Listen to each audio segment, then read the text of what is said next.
Good morning. Welcome back to the Wildings Landing. I am going to continue our little mini series here on compost, and I'm going to show you our cold compost pile.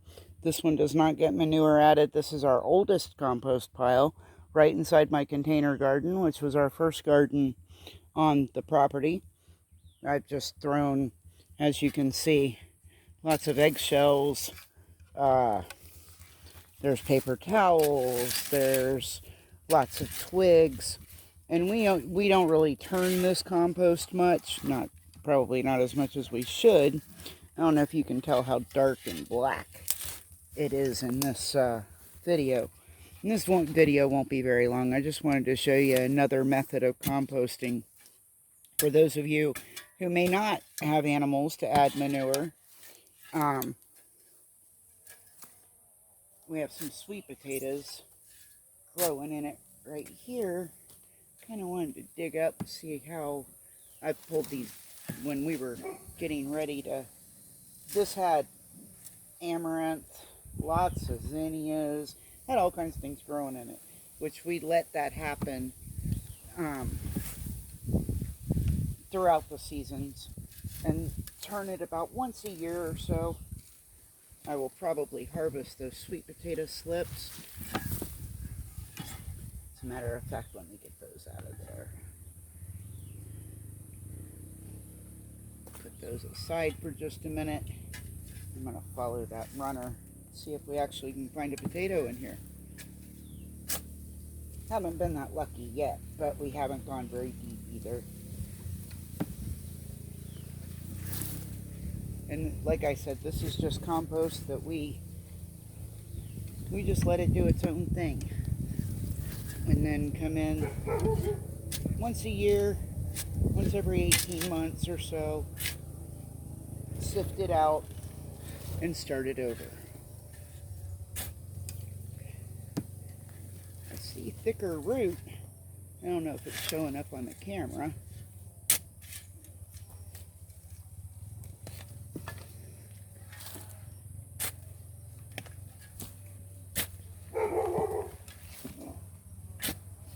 Aha. Still don't know if I can find a potato down there, but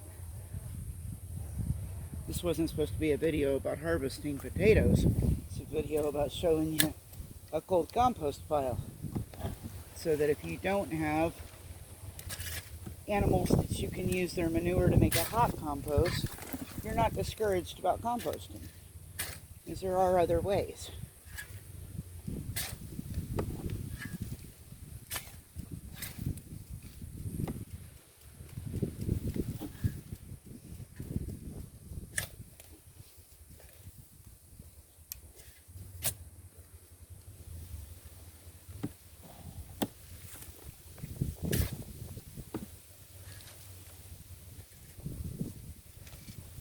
But that was all. This compost we use pretty directly. Get some of the crud out of there I don't want in there.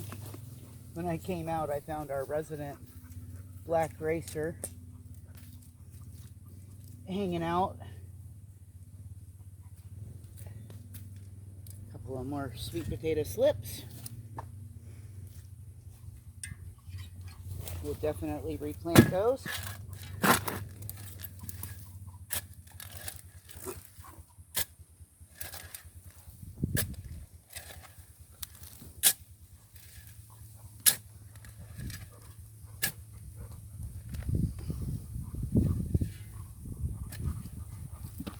But again, not a long drawn out video, just to kind of show you what you can come up with. What you can make on your own property with or without a manure source.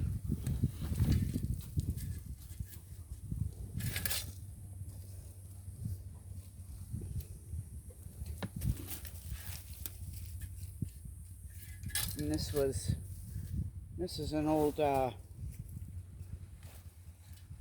huge feed trough, I guess. I don't know. A friend of mine gave it to me. She gave me two of them, but one of them was really damaged. so I couldn't really use one of them. And we ended up getting rid of that one. But this is beautiful soil down there. This is also where a lot of our recycled soil, so to speak, goes. We dump pots or stuff like that. But a lot of oak leaves broke down in here.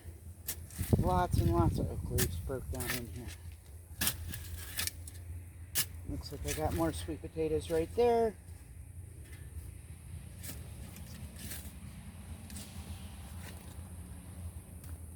A lot of ATV traffic in the background today, guys. Our neighbors have lots of company.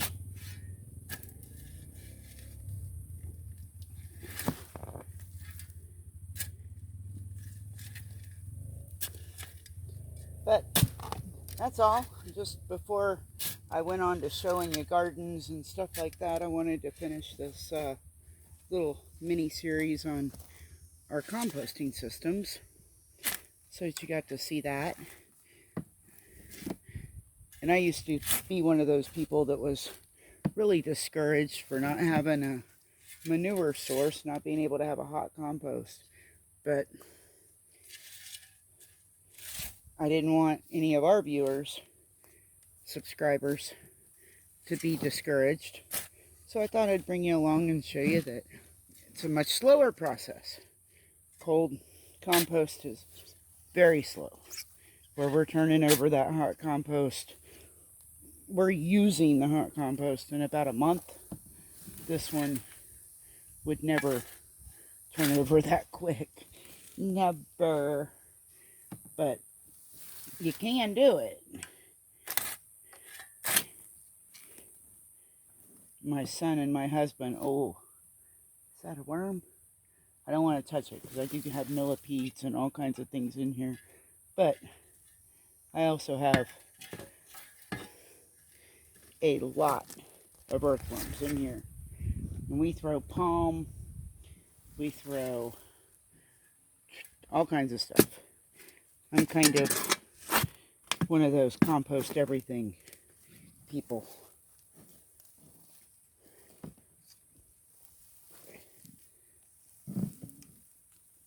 Oh, who saw the spoon? I saw the spoon.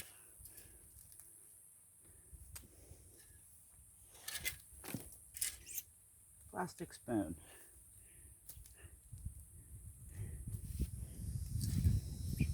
Old corn cob. But yeah, for those of you that might want compost and don't have chickens or pigs or cows or horses or goats or rabbits, you can do it.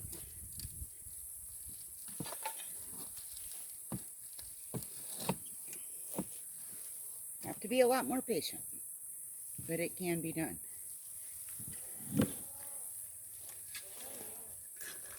A lot of junk in here that doesn't belong.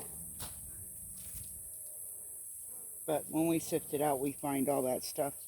It does not go in our gardens. We have a big sifter that we put over our work cart and just literally shovel this out, sift it up, and plant in it.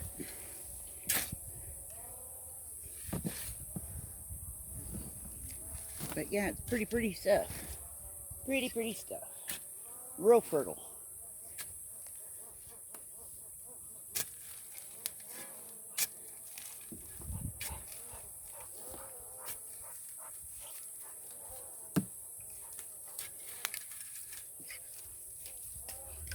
Cardboard boxes have been in here. A lot of gray water from like washing our hands, stuff like that. Some kitchen scraps. Obviously some sweet potato vines. Weeds, grass clippings. Because over time, those seeds die off, or I pull them out, feed them to the chickens. That's for everything that was growing in here went, when I pulled out all the vegetation,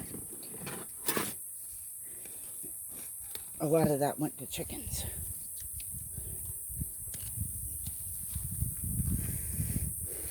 And then it just becomes a part of a different composting system, the hot system that I've already showed you.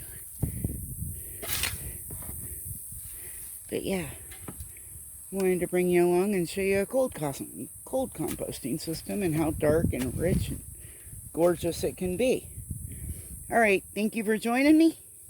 I appreciate you. Probably won't put out another video until at least Monday. We have a family event tomorrow, so I may or may not take the camera along for that. I don't know. Oh, the lizards are appreciating me turning this. Little lizard over there. They're running in to grab some bugs. So, I appreciate you. If you haven't already, please like, subscribe, comment, ask questions. Love chatting with you guys. Love getting to know my subscribers. Pardon the dogs barking in the background. They're not used to the noises they're hearing with strangers around. Not to mention they're being very playful today. Probably rocking you guys doing that. Sorry. Okay, folks. Again, thank you. And we will talk to you real soon.